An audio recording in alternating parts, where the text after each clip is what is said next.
तो प्यारे बच्चों, इस वीडियो में डिस्कस करेंगे डीओई की तरफ से प्रोवाइड किए गए क्लास 10th के लिए mission mathematics question of the day की वर्कशीट को, जो कि 14 जुलाई 2025 डेट के लिए है, दोनों मीडियम में एक साथ। इससे पहले कि सभी वर्कशीट और असेसमेंट अपलोड है, कमेंट में लिंक मिलेगी, देख लेना। सीधा आ जाओ क्वेश्चन पर, ठीक है। Which type of solution of a linear pair of equation is shown by the following graphs? दिया गया सरल रेखाओं का ग्राफ रैखिक समीकरण युग्म के किस प्रकार के हल को दर्शाता है। यहाँ पर दोनों रेखाएं एक दूसरे को इंटरसेक्ट कर रही हैं, यानी कि प्रतिच्छेद, ठीक है। सेकंड क्वेश्चन में दोनों रेखाएं पैरेलल हैं, यानी कि समांतर हैं, ठीक है। और थर्ड में संपाती हैं, यानी कि कोइंसिडेंट हैं, ठीक है। तो किस प्रकार का हल होगा, ध्यान से देख लो सॉल्यूशन। इससे पहले आप एक चीज़ ध्यान रखना, इसे आप नोट कर लेना, ठीक है। इंग्लिश मीडियम में ये नोट कर लेना, इम्पोर्टेंट है, क्योंकि सारे क्वेश्चन इसी टॉपिक पर सॉल्व होंगे। अच्छे से नोट कर लेना, और ये भी आप ध्यान से नोट कर लेना, ठीक है। और हिंदी मीडियम वाले इसे नोट कर लेंगे, ठीक है, अच्छे से। और ये डायग्राम के साथ ये नोट कर लेंगे, ठीक है। आगे सभी क्वेश्चन में इनकी ज़रूरत पड़ेगी, ठीक है। तो ध्यान से देख लो सॉल्यूशन को। तो ए है, यहाँ पर किस प्रकार की रेखाएं हैं।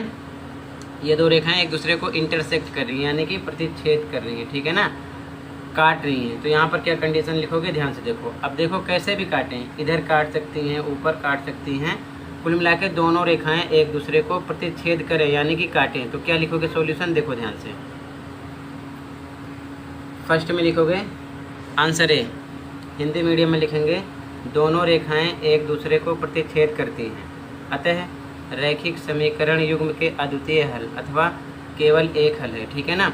मतलब x और y का मान एक ही निकलेगा, समझ गए। उसी को बोलते हैं अद्वितीय हल या फिर केवल एक हल, ठीक है। इंग्लिश मीडियम में लिखेंगे two lines intersect each other, so solution of a linear pair of equation is unique और ओनली वन सॉल्यूशन, ठीक है, ध्यान रखना। शॉर्ट में आप ये भी लिख सकते हो केवल एक हल या फिर अद्वितीय, इंग्लिश में यूनिक और ओनली वन सॉल्यूशन। लेकिन कंप्लीट लाइन लिखोगे ना, किस प्रकार हुआ, रेखाएं किस हिसाब से काट रही हैं, तो आपके अच्छे समझ में आ जाएगा, ठीक है। इसलिए मैंने कंप्लीट लाइन लिखा है, ठीक है। अगला देखो बी, देखो अब इसमें दोनों रेखाएं समांतर हैं, मतलब कि पैरेलल हैं। तो ऐसे समांतर हो सकती हैं, ऐसे भी हो सकती हैं, ऐसे भी हो सकती हैं, ऐसे भी हो सकती हैं। कुल मिलाकर समांतर रेखाएं होनी चाहिए दोनों समीकरण के, ठीक है, ध्यान रखना। पैरेलल होंगी तो क्या लिखोगे, देखो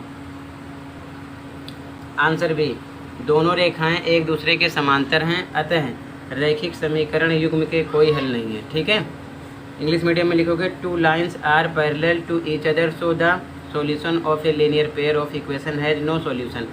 शॉर्ट में आप लिख सकते हो कोई हल नहीं है या फिर नो सॉल्यूशन। लेकिन कंप्लीट लाइन लिखोगे तो समझ में आएगा कि प्रतिच्छेद का मतलब, समांतर का मतलब क्या होता है, संपाती का मतलब क्या होता है, तो अच्छे समझ में आ जाएगा, ठीक है। तो कंप्लीट लिख लो। अगला देखो सी। अब देखो ध्यान से, इसमें एक ही रेखा है, तो ऐसी रेखा कोइंसिडेंट बोलते हैं इसको, संपाती है, ठीक है। तो देखो इसमें क्या लिखोगे, कैसे भी रेखा हो, ऐसे भी हो सकती है सिंगल, ऐसे भी हो सकती है, ऐसे भी हो सकती है, मतलब सिंगल एक ही होगी, ध्यान रखना। दोनों इक्वेशन की जो रेखाएं बनेंगी ना, एक ही बनेंगी, ठीक है। देखो ध्यान से क्या लिखोगे इसमें, तो इसमें लिखोगे हिंदी मीडियम में दोनों रेखाएं संपाती हैं, अतः रैखिक समीकरण युग्म के अपरिमित रूप से अनेक हल होंगे। इंग्लिश मीडियम में लिखोगे two lines are coincident, so solution of a linear pair of equation has infinitely many solution, ठीक है। तो ये हिंदी में और ये इंग्लिश में ऐसे लिखना है। तो ये सी का आंसर हो जाएगा, ये बी का आंसर है और ये ए का आंसर है, ठीक है। इसी के साथ ये वर्कशीट कंप्लीट है। कहीं पर भी कोई डाउट है तो कमेंट कर सकते हो। मिलते हैं अगले वीडियो में। Thank you for watching this video and take care.